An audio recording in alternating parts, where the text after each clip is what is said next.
Welcome. I'm Bobby Thurman, the maker of Secondhand Lands, and I have this short video right here to show you the new customization system for players and their equipment. First, let's start with the old system.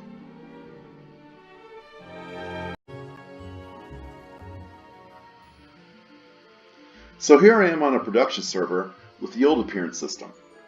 So if I open up a makeup kit, you see that the entire sheet mesh has two tints associated with it. I can sit there and pick any two tints I want, and then once I'm happy with it, then I can go and pick a pattern, and there's 8 patterns available. If you want to use a custom color, then you can just simply go to this dialog right here and change the RGB values, and I hope you're really good at RGB math, and click OK. And then it's applied once you hit the OK button. Now, the other problem with the system is that you only have 8 patterns. The new system will actually allow you to have far more. And I click close on this and I'll save it. And then I'm going to show you how the item tinting kit worked. So you can kind of see that hat has a little hand pattern right there, and you can't change that. You can only change the tinting of the hat. And I'm going to click cancel as well. And that's how the old system worked.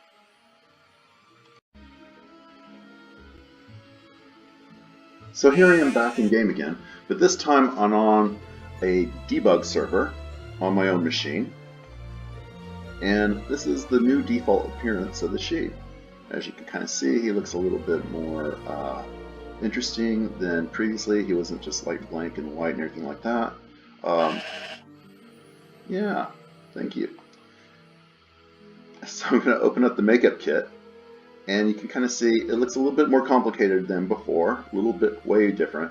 And so if you go to texture name right here, we have 2 textures, whereas previously we didn't even have the concept of that the model had multiple textures. That's right, get it out.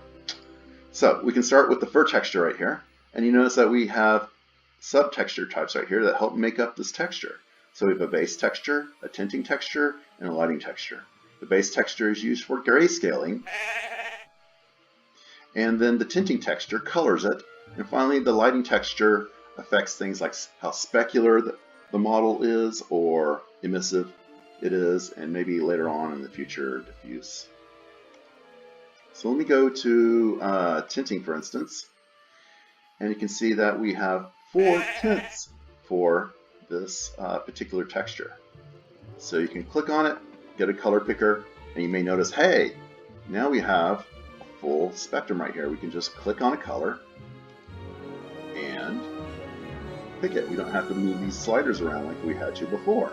And the other cool thing is that as we click on these colors, it updates the model immediately. And in fact, you can even change the sliders and it updates the model immediately.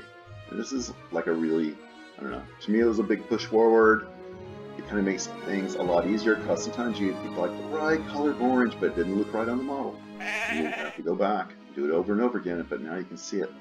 So let's say, yeah, we really like this. Click OK. And then you can change your belly markings, and you decide to pick green, and you're like, oh, no. So you can cancel. Let's pick belly color right here and make it red. Yeah, that actually looks pretty horrific. Let's do that. So there we are right here. We're looking at the model, and then let's go here and pick the non-fur textures. If you hover over things, it kind of gives you some information about what the texture is supposed to do and the role it plays. They're not always filled out, unfortunately, but this one was the first, and so it was. Yeah, okay. So we go back to tinting texture on this guy, and this kind of controls basically the pupil color right here. You can go, hey, look, Village of the Dam Sheep. And but let's go ahead and pick something. I think he had brown eyes to start off with. Let's give him blue eyes now. Okay. Go to the secondary color. This is the iris, and typically your iris has a lighter color than the pupil. None of those look good. Okay, that one looks acceptable. Then here's the eyelid color. And once again, it does, hopefully does what you would expect, which is change the eyelids. So yeah, you could give that a really nice eyelids. Sure. And hoof color. You can color your hooves. Which I know I never thought about doing. So you go here and you go click commit. Boom. There you go. Entirely new shape. Item tinting is somewhat similar. So I'm going to click on, there you go. Let's click on the top hat he has right there. Good, I picked the right one. And you can click on, the base texture actually has some, another choice there. Okay, so currently he has a camouflage pattern, and hey, in order to see this better, I'm going to just go ahead and click our red, green, blue, and let's pick black right here. There you go.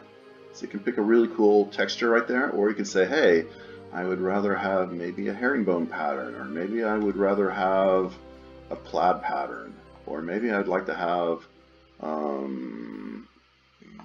maybe a houndstooth pattern. Let's do that. That looks kind of cool. So you're looking at that and you're like, I'd rather have maybe more orangey looking here, and maybe have a little bit of pink like that there. And now it starts to look kind of cool. And you're like, wow, that pattern would be better if it were maybe it's too big for the hat. So you can manipulate the texture. You can go here, and the first thing you can do is you can move it horizontally, or you can move it vertically. You can kind of see the hat's changing when I move the slide around. It's all doing it in real time.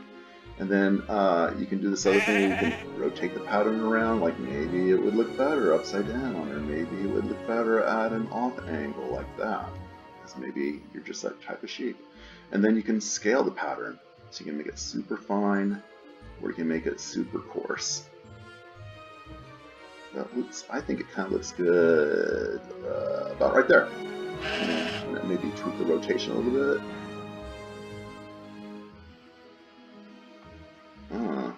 There we go.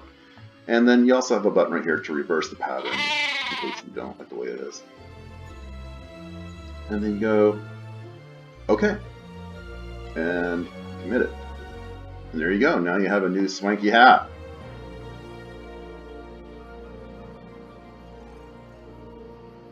Stupid butterfly.